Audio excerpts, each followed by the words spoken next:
pollution might not be a major concern to most of us, but it is among the leading causes of death in Kenya, and especially right here in Nairobi. The World Health Organization estimates that 19,000 people die annually from air pollution.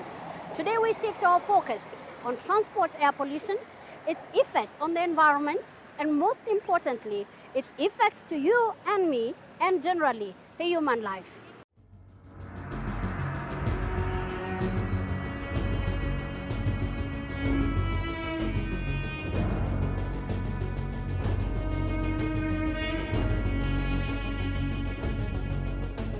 Transport is one of the biggest contributor to air pollution, and it affects health in many ways, both positively and negatively. Some of its benefits include access to education, employment, goods, services, and leisure, as well as incorporating physical activity into daily living. The transport sector, however, has its setbacks when it comes to the human health and climate change. For instance, air pollution, noise pollution, obesity, greenhouse gas emissions, and injuries.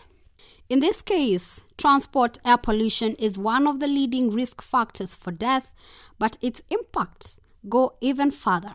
And according to Dr. Mwaniki, a climate change expert, air pollution is one of the main contributors to global disease burden. Air pollution has many impacts. The main concern is its impact on health. Some of the biggest issues is things like asthma, heart diseases, stroke. It has also been linked to premature stillborns, and also some forms of cancer, and also diabetes. So it's linked to a lot of diseases. And why this is the case is because when you breathe in that air, the way God made your system, if you eat dirty food, the stomach has acids and a way of getting rid of those elements that get into the food system. Same thing with water, but when you breathe in dirty air, the system did not evolve or was not created to live in polluted areas. So when you breathe in that air, it goes straight to your lungs, and then from the lungs, it penetrates to the bloodstream. So there is no protection mechanism. And because different chemicals are usually in the air, so once they get in the bloodstream, then they affect different organs differently. And that's why you hear it has these very wide health impacts. In the short term, when you breathe that air, you might feel wheezing, coughing. Those are the immediate impacts when you're in a smoky house. But when you're in a room like this or walking around the city, you might not experience those short-lived impacts. But once you breathe those chemicals that get into their bloodstream, then later on they'll have some impact to your health. To some extent, transport pollution leads to effects on mental health, including risk-taking and aggressive behaviors, depression, and the post-traumatic psychological effects of accidents, which shortens life expectancy. In prenatal, air pollution leads to reduced growth. At birth, it leads to decreased lung growth, reduced lung function, lower respiratory infections, and developmental effects.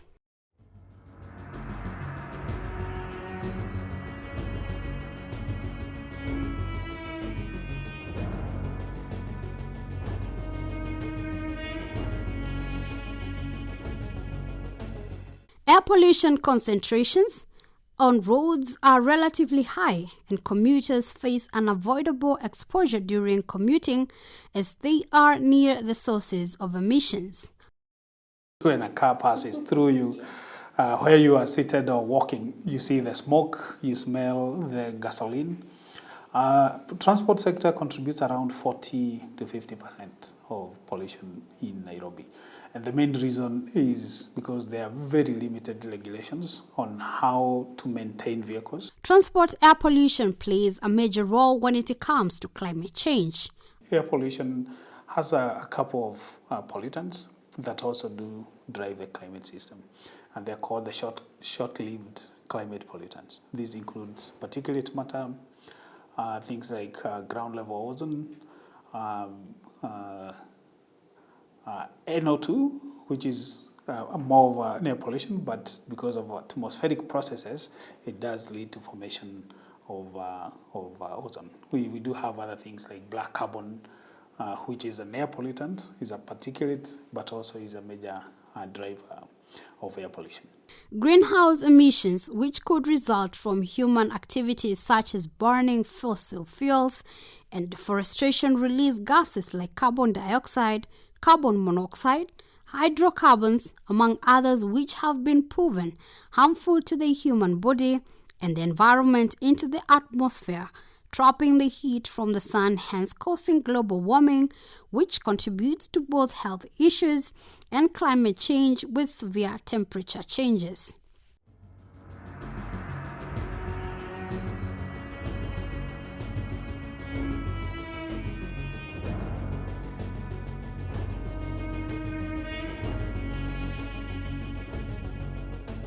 There are several strategies we can, however, apply to curb transport air pollution. For instance, promoting public transportation, which includes the use of buses, trains, and subways, which in turn reduces the number of individual car trips and lowers emissions.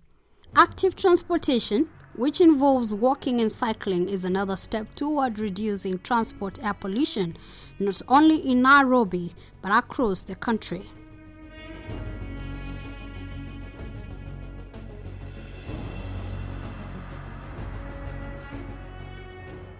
The Kenyan government has put in effort towards transitioning to electric vehicles, which is a move that will help reduce emissions and also help curb the risk of transport air pollution.